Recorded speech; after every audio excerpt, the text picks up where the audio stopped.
we hear directly from young people saying, I was more engaged because I was determined to solve that thing that I really cared about. So I think there probably are a bit of both in the classroom. I'm sure there are some young people that would have preferred to just be told to just build an app that does X, Y, Z and they'd crack on and do it. But I think we see the real importance on that first challenge being coming up with your problem. Yes, I'm sure there are some out there that may prefer the spoon feeding approach, but I think we certainly see it go down really well. It's not easy to think of a problem when you're put on the spot. What problem do you want to solve? But when they get it right and they then engage with the process, I think they get the best out. Critical thinking is so important, right? It's probably a skill that we hear about all of the time. Students aren't thinking critically because they're being told what to memorize, or take this note down and just recite it in your exam paper and all will be good. And I think that isn't thinking critically, whereas I think AI does give young people the opportunity to think critically. We are really keen to make sure we build into our content is making sure that young people understand what AI is and therefore what it isn't. And I think that's really important. The best kind of project-based learning is where they've got that opportunity to drive what the problem is. You're seeing young people working in teams. You're seeing a noisy classroom, believe it or not, where there's lots of activity and communication. And maybe we're not just all sat in lines working on our own individual device, but actually huddled around as a team around one device and working together. The most important part of project-based learning is seeing that project through to the end. So it goes from the idea to the actual creation of the thing. Well, hello and welcome to another episode of the EduFuturist podcast.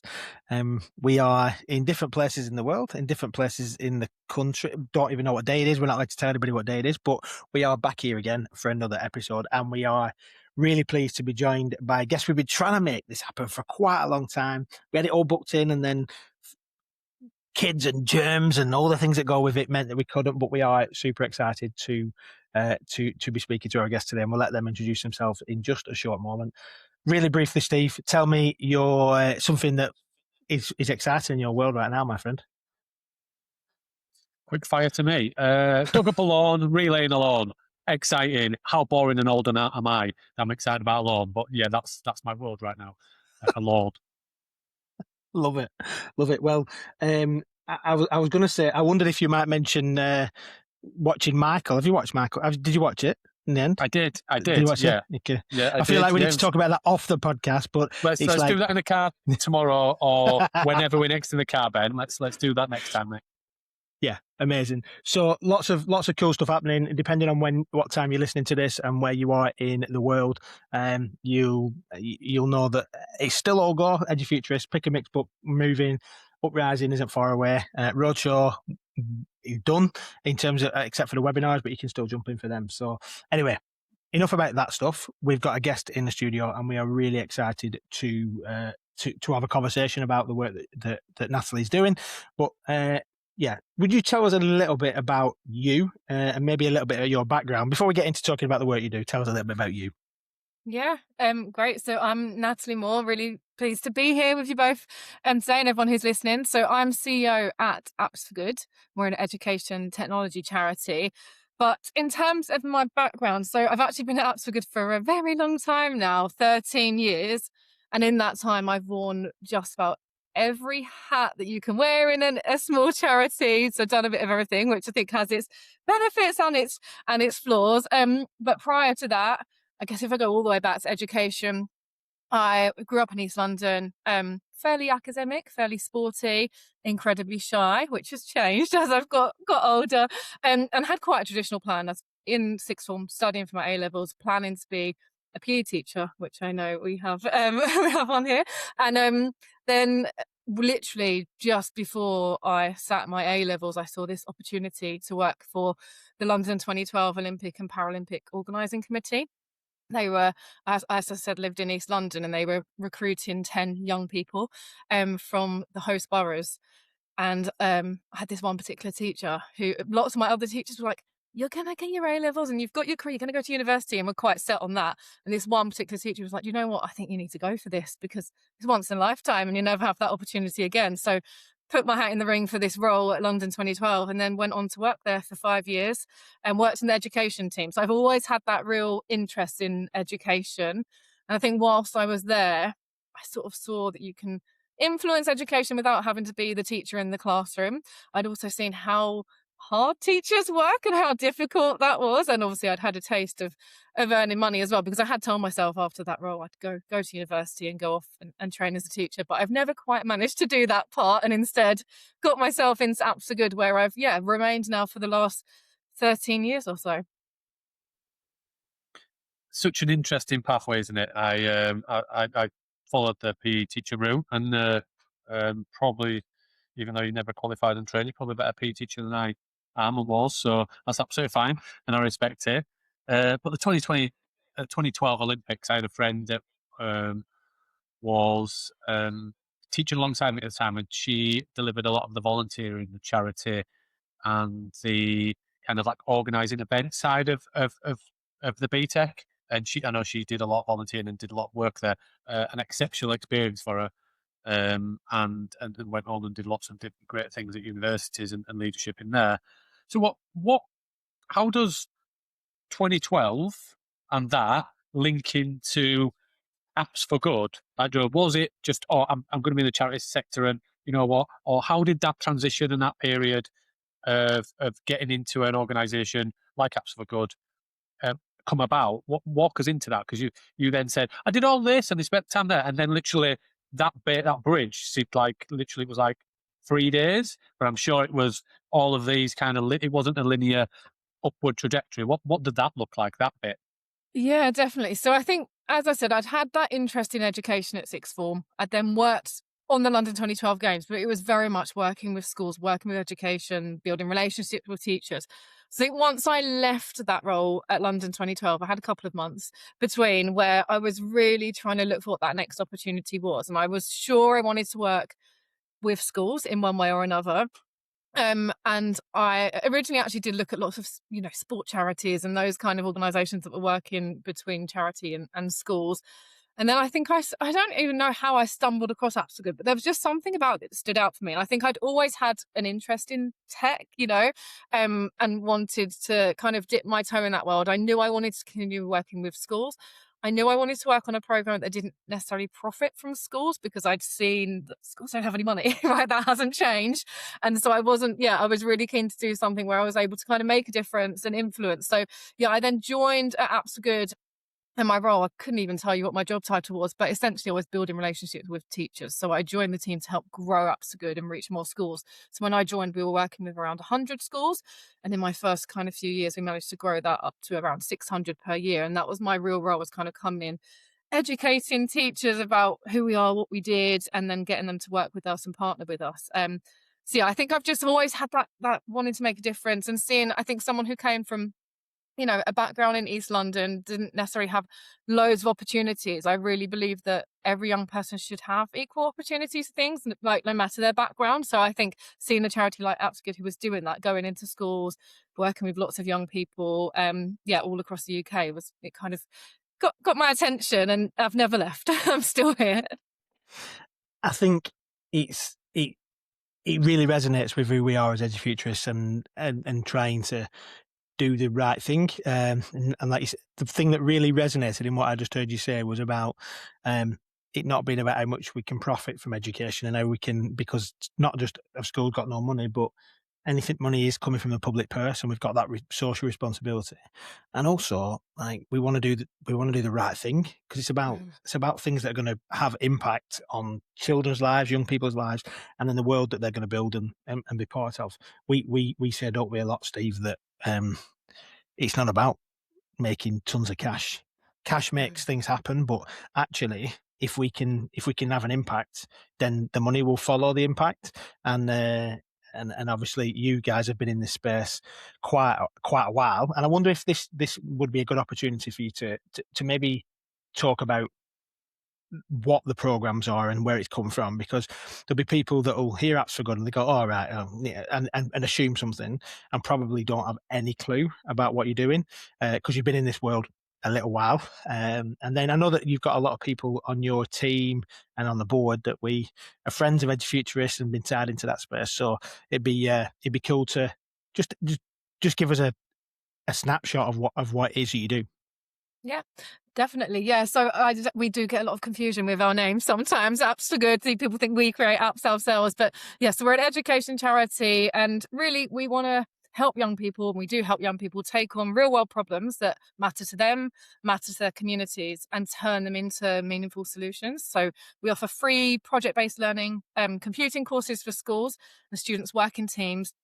They think about those problems in their local community, and they go on to design and build apps that tackle them and solve those problems. So from climate change to other kind of pressing social action issues. And we were actually founded quite a long time ago now. So and our roots actually come from South America. So an organization called the Center for Digital Inclusion.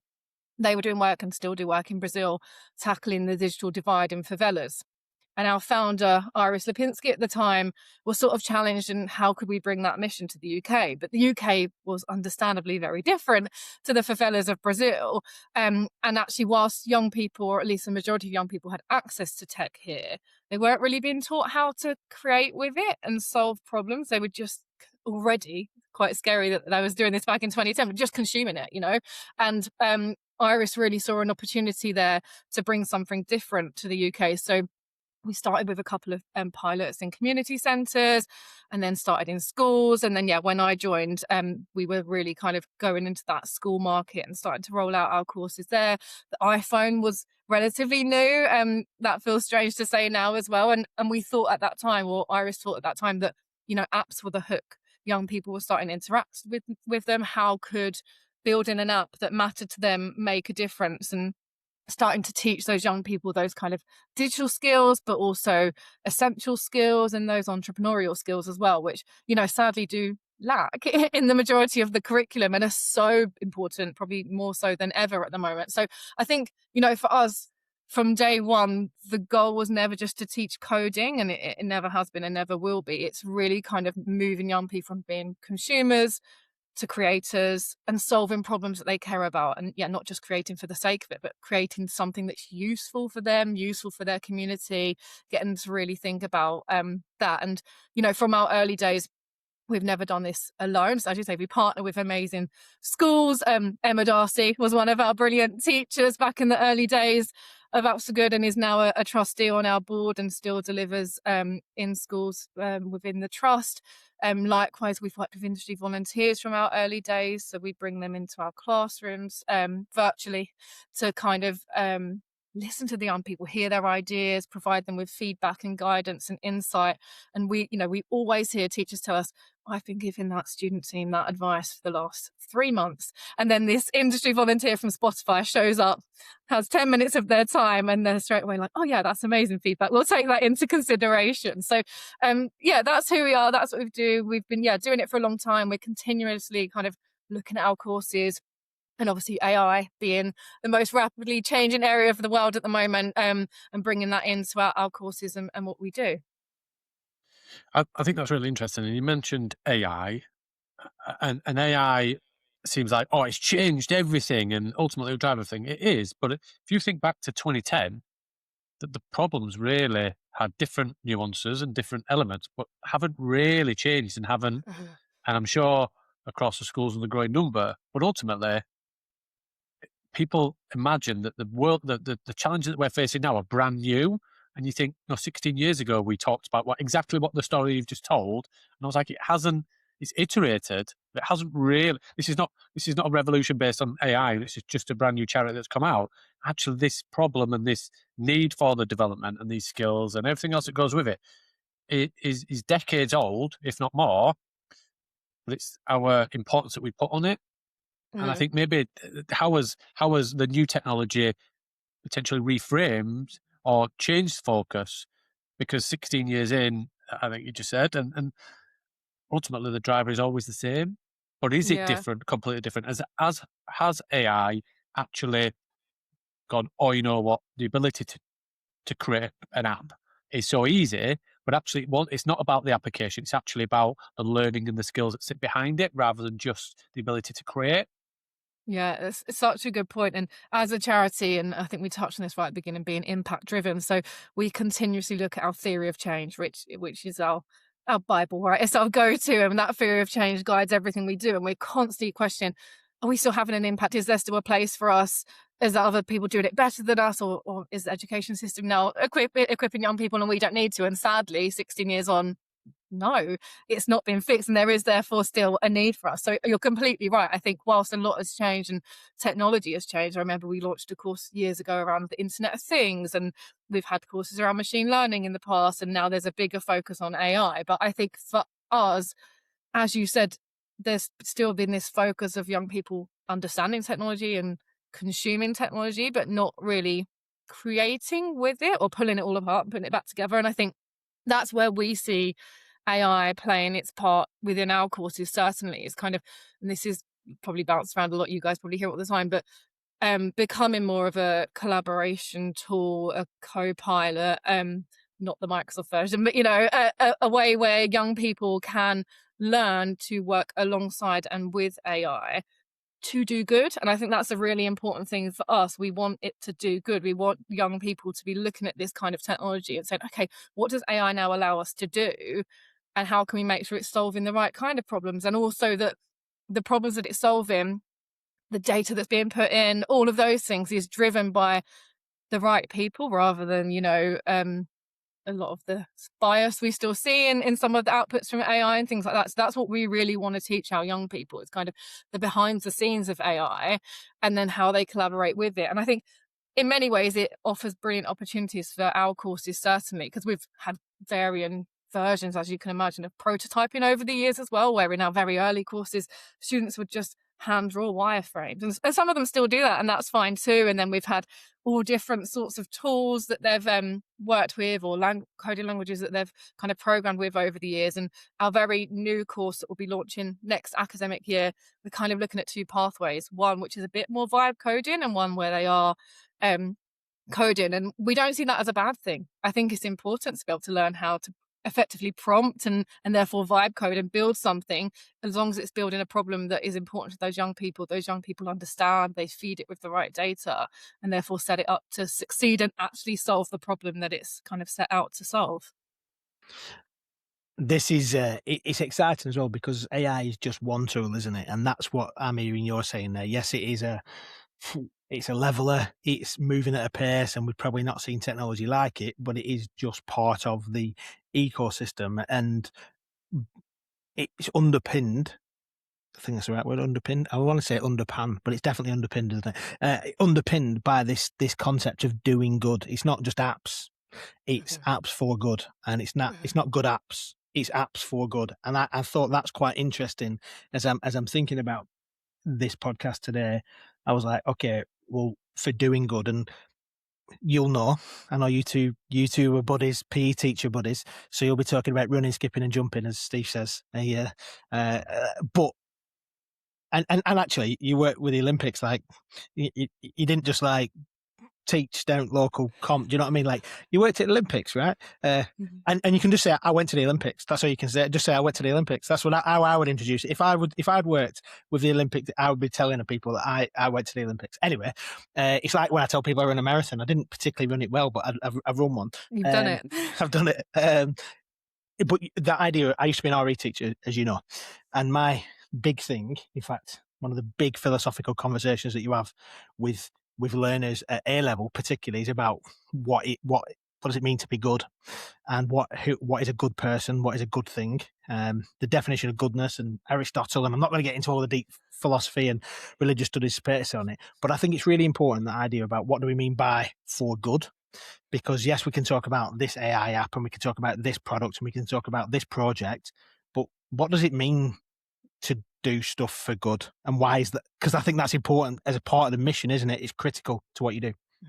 Yeah, and our approach, it really is all about agency. So I suppose even to some young people, there could be some variance in what they mean by doing good, but that's what it's all about, So we do look at the UN Sustainable Development Goals to kind of go across our courses as a way for young people to look at what those big pressing world issues are, whether it is things like climate change or poverty, and think about those. But we also do really get them to focus on like their day-to-day problems, their families' problems, their school community problems, and really, think about that as a way to do good. And I think what we see, particularly with young people, and especially certain types of young people as well, is giving young people that agency is also doing really good, right? Rather than just being in a lesson being told, right, you're going to create this app to do this thing, or you're going to do this project because that's what the curriculum says and that's what we're going to do. But actually saying, right, this is the end goal. We want you to build a prototype of a thing, but you can decide what that thing is as long as it's making a difference to someone in a positive way. It's making a difference to your community,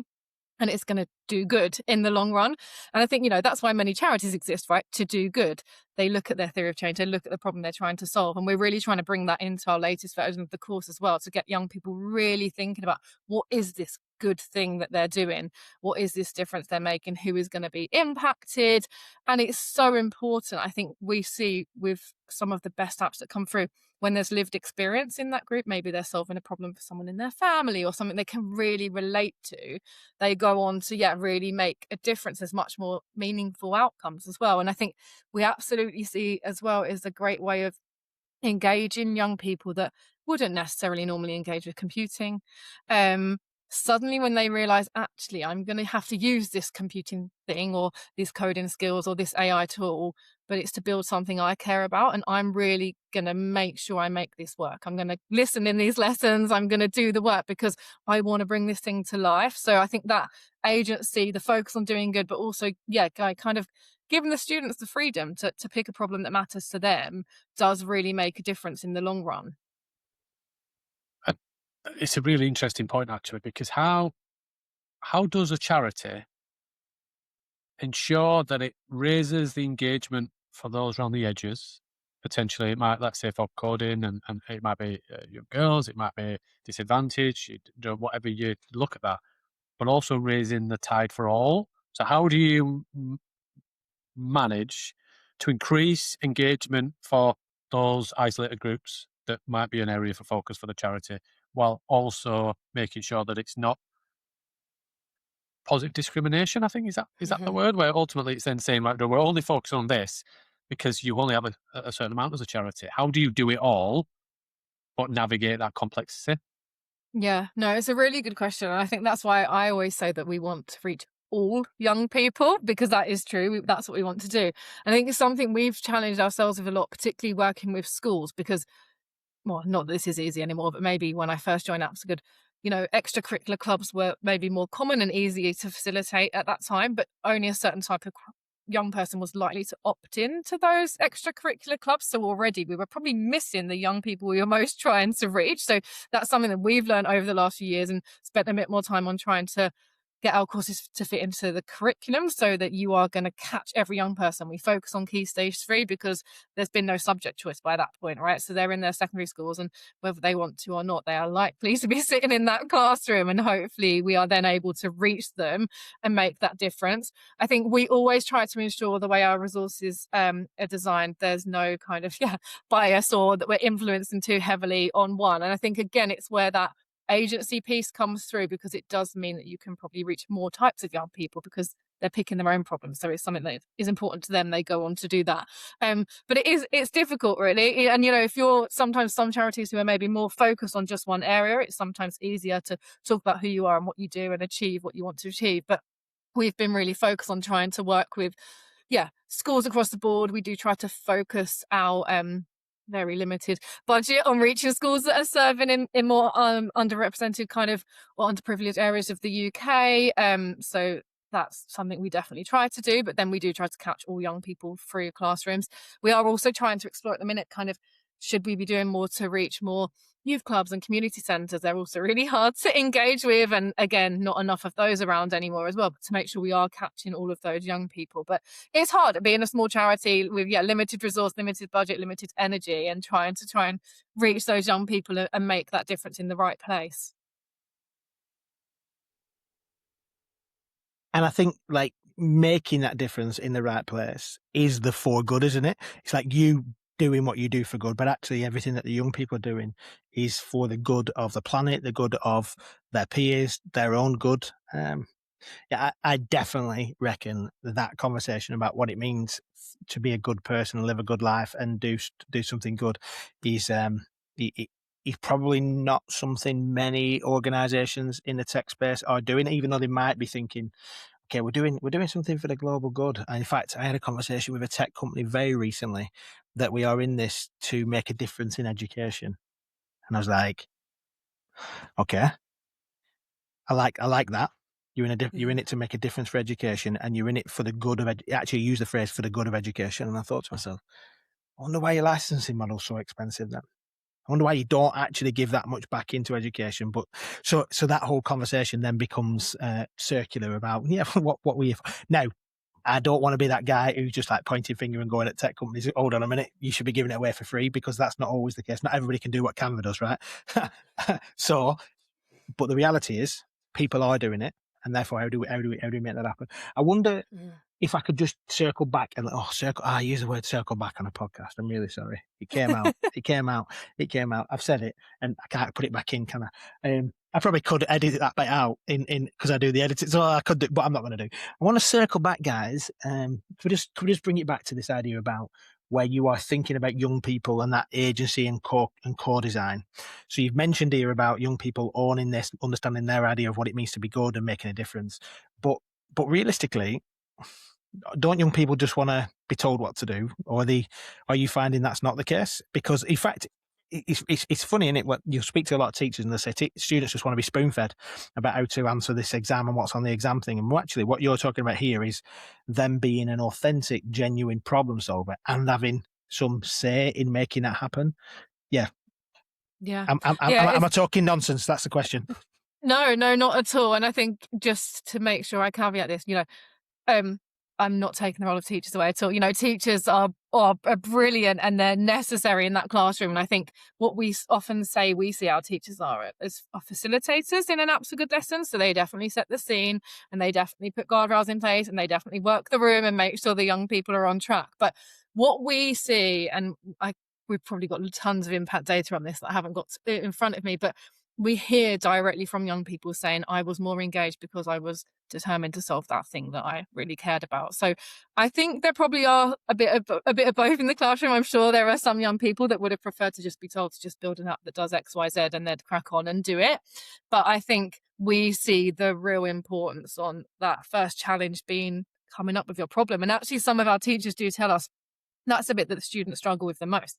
It's not actually the coding, but it's settling in a team, negotiating, debating which problem is most important, what problem they feel most passionate about, and then deciding on that problem. But once they've got that problem, they then run with it. So I think sometimes maybe it's probably easier to spoon feed, absolutely. But I think if you give the students the time and space and examples and prompts, obviously, to guide them in the right direction, I think there's real importance with that. And we certainly see, I can definitely tell you from a gender perspective, we see a lot of girls who tell us they much prefer this way of working, this kind of project-based approach where they've got the freedom and creativity to pick a problem that matters to them and take that through. We've definitely seen, many, many girls tell us, I didn't realize that tech could be about this. I didn't realize I could use it to solve problems that are really important to me and my community. So yes, I'm sure there are some out there that may prefer the spoon feeding approach, but I think we certainly see it go down really well. It's not easy by any means. It's not easy to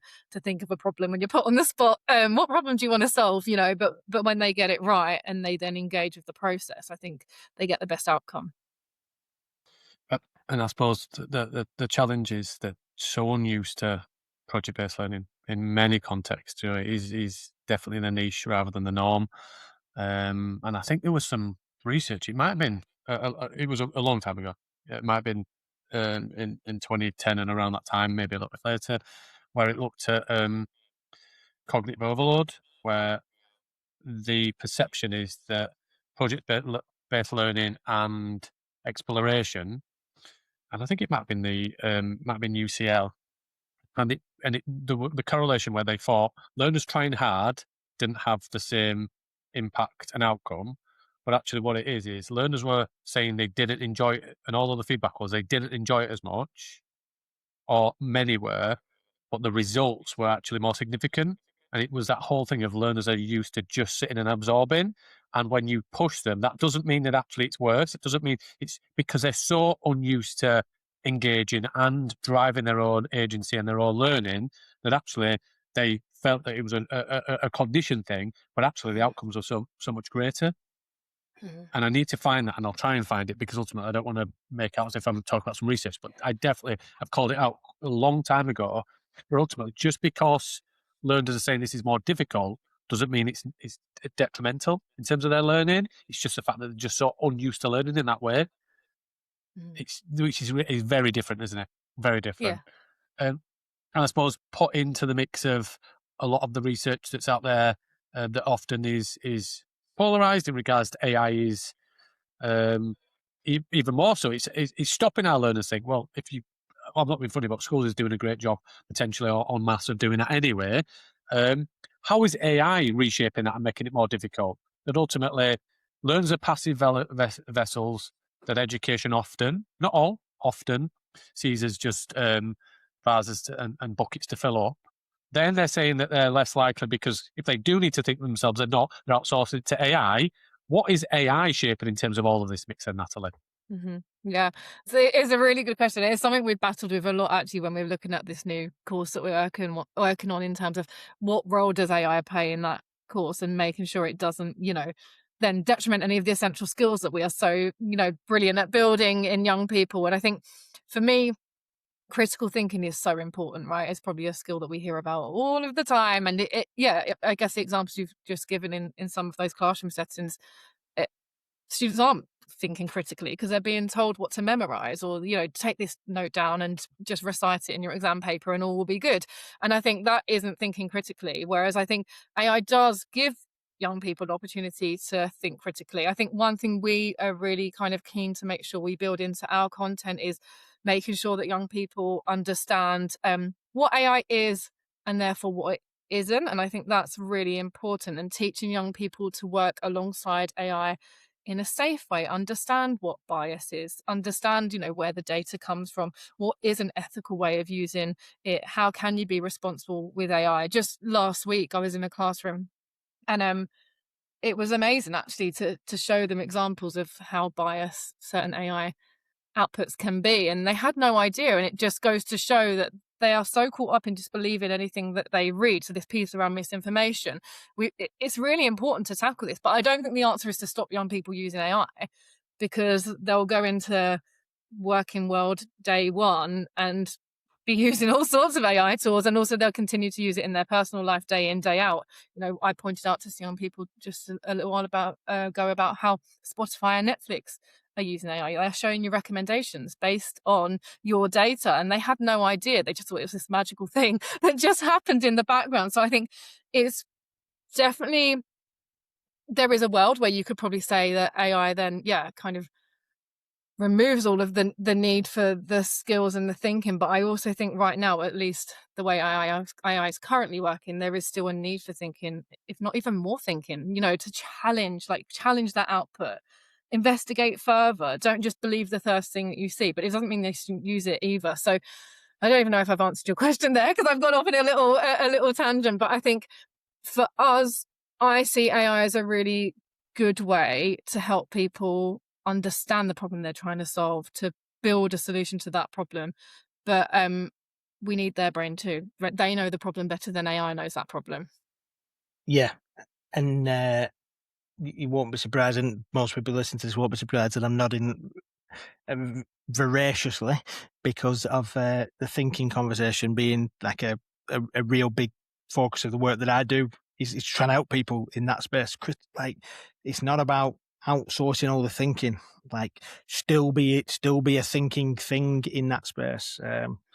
Yeah, and those people who are listening to this podcast do know the reference there that I'm talking to around thinking thing, and the work that we're in that space around AI currently. I'm very privileged to be able to be sitting on some conversations about that currently. As a philosophy, religious studies person, who'd have thought that would make any sense in the technology driven world that we're in now? I think it's probably more relevant than ever.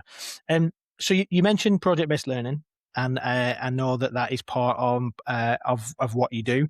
And most of what it is. Just really briefly, if you could, not doesn't have to be briefly, but could you just give us a little bit of an outline for those people who may be going, I'm not sure what project-based learning is? Could you just tell us about how that makes that different? Because I know that you and Steve have both been talking about how that's probably not the norm in most classrooms, but would you just have a little tickle to that, and then we can make sure that we've ticked that off for people?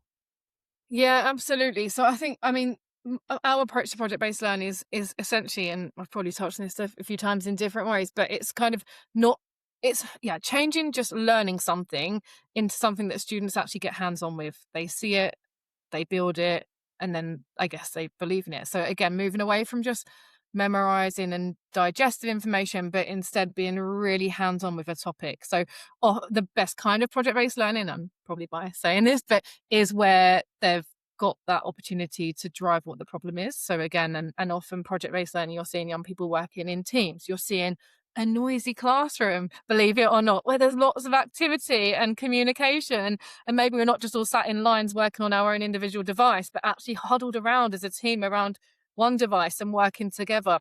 And then I think the most important part of project-based learning is seeing that project through to the end. So it goes from the idea to the actual creation of the thing. And in our case, that's a prototype, but it could be any kind of thing, I suppose.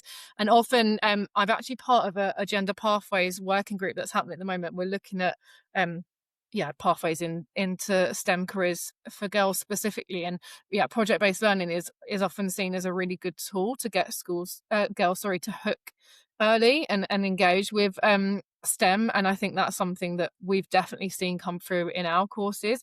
It's really a nice opportunity for students to work together, tackle something over an extended period as well. So it's not just one lesson, but it's a string of lessons together where there's a start point and an end point. And bringing that agency through. They're not just completing random abstract tasks each lesson, but they connect the dots, and actually each one is building on the previous lesson and building on the previous one to get you to the end point. There's often lots of research involved in project-based learning as well, and also quite often having that industry perspective, as I said, so someone external, engaging with someone external who's outside of your classroom, not just your teacher or not just another teacher that's put by, but someone who's outside of that school environment to engage with you. That's kind of, I guess, our view of project-based learning, and therefore why I believe in it so strongly is because I do feel like it is a really great way to hook all young people, but particularly those who maybe would switch off from their standard computing lesson to engage a bit further. Yeah, and I think you obviously will do a lot of work with EdTech and big orgs and organisations, and ultimately a lot of the movement is trying to be, so what, show me the impact. So I suppose, could we walk into those bits of stories for impact then in regards to the work that you've been doing?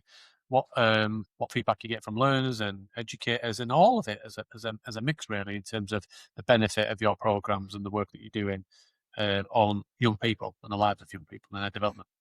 Yeah, absolutely. I think that's what is so important, right? For any charity who's out there trying to seek funding, you need to prove the difference you're making, and not just even for funders, but also for me to be able to convince another teacher or school to take up so good on when they've got a to-do list longer than God knows what. To be able to then deliver that, we have to prove the difference it's going to make. So as I said, over the years, we've always been driven by the difference we're making, and ask our schools, as much as they don't always love doing it, to kind of give us their feedback as often as they can. I'm sure you know how difficult it can be to get that feedback from teachers, but we've got huge success stories around skill improvement. So we hear our students and teachers telling us that their students are improving in their essential skills. So things like teamwork, problem solving, those communication skills, all of those things that are going to be so vital for any career, not just a career in tech.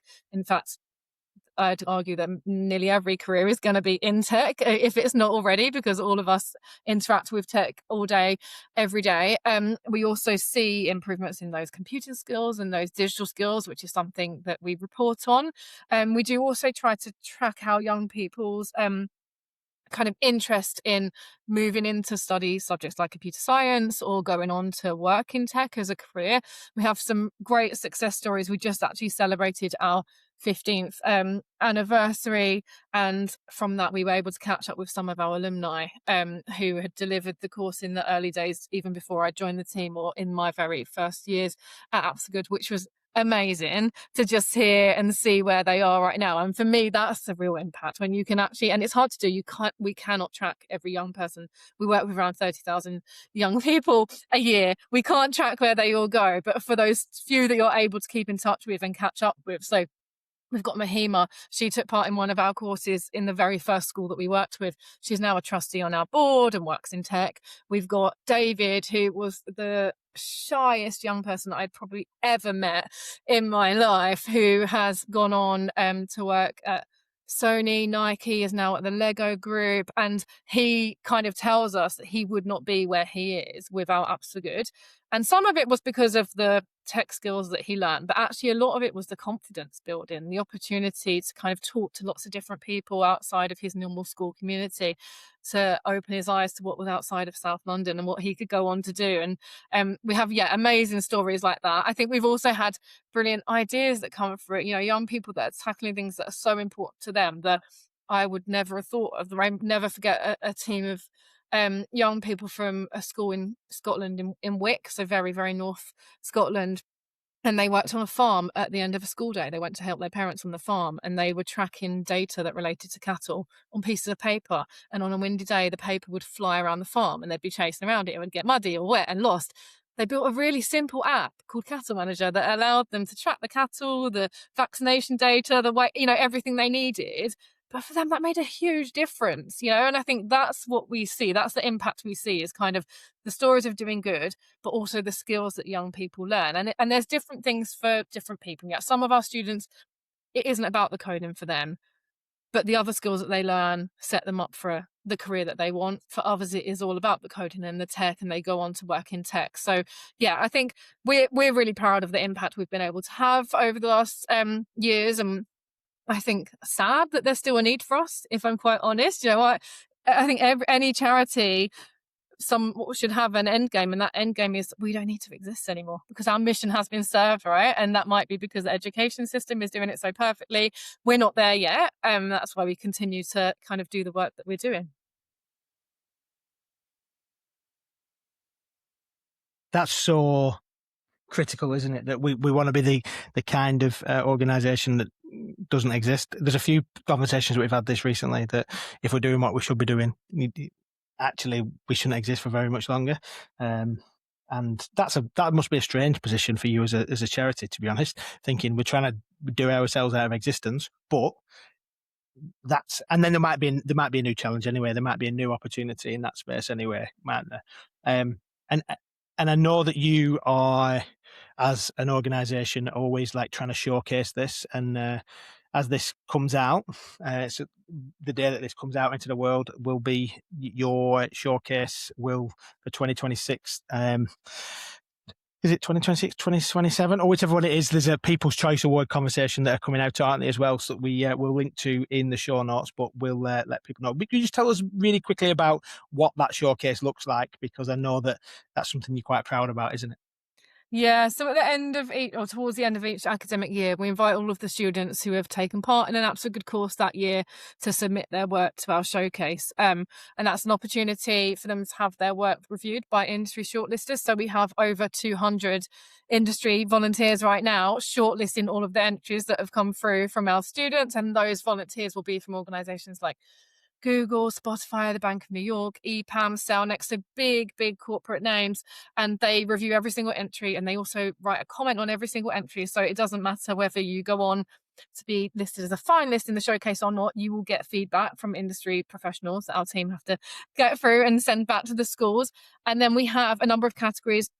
We have a select number of finalists for each category, and if the students make it as a finalist, they then do a virtual sort of Dragon's Den style pitch again to a panel of industry volunteers, and go on to again have that Q&A, learn directly from industry professionals. And then we have our People's Choice Award as well that runs along the same time, which means every finalist team has the opportunity to gather votes from their local communities. We've actually had some very savvy students in years gone by who have tried to set up bots to keep voting for them, but just putting it out there publicly, we are onto the bots. We will find the bots, but it's a great opportunity to get lots of noise around their ideas, share them with their communities and get the votes. And then we announce our winners, and they go on to have different opportunities with some of our funders. So people like Spotify offering for students to come and record a podcast in their studio, for example. Some really cool opportunities. And for us, it's just about showing our young people's work, putting it on that kind of public platform, that stage, and getting their ideas out there more widely. What's that? How do I enter? How do I get involved so I can be in the podcast studio? Yeah, you want to Spotify go then? to the spot. Absolutely. So no, absolutely brilliant. So we always finish the podcast with quickfire questions. If you've been an avid listener, you'll know what's coming. And if not, then why are you even here? Who said it was important to come on our podcast? And what reach would it get you? So I will start, Ben will come in, and then I'll finish. So if schools were judged like restaurants by how much customers actually enjoy the experience, what would change overnight? I think they would have to prioritize creativity, relevance. We've talked about that a lot, and they would be empowering every single young person. Yeah, I think that's what I'd say. Okay, what do you think the most dangerous myth that educators tell themselves to avoid real change? It's good. Good question. I feel like I've maybe got two here. I think one of them that we see quite a lot is that it's too risky to try something new. Even with adopting a course like Apps Are Good and bringing it into the classroom, they've got a tried and tested curriculum. It's too risky. The risk associated wouldn't be worth it.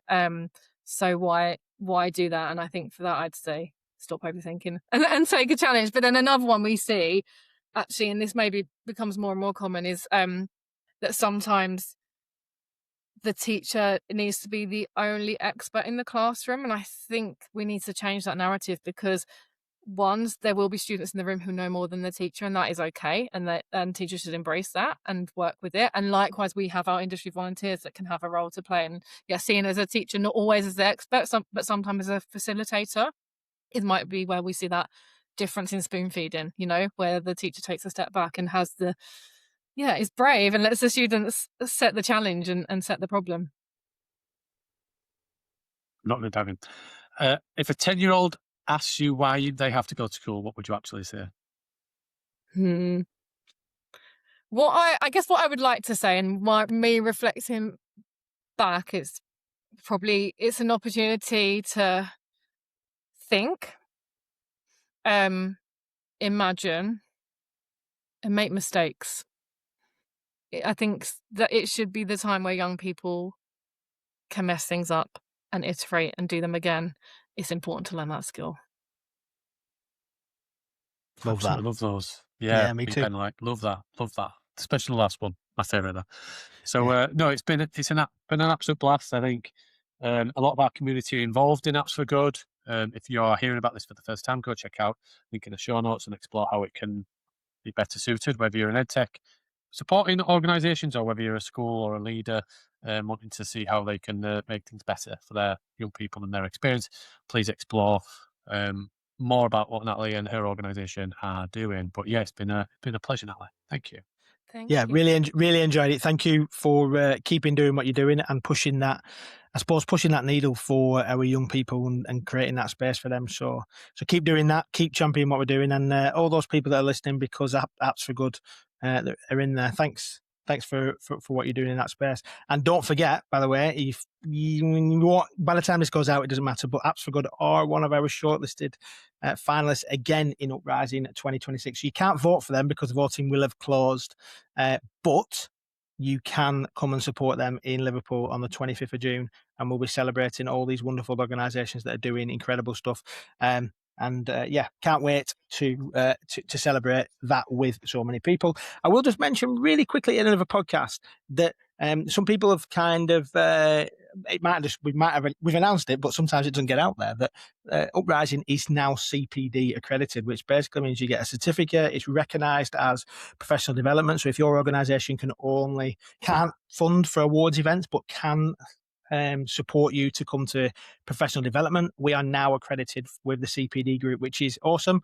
And that event will be that must be the craziest CPD accredited event, but it's great that they came to us and said we want to showcase what you're doing and recognize that. So do come along, come and join us, and you'll have a great time.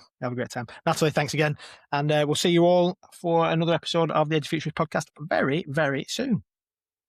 Thank you. Shaping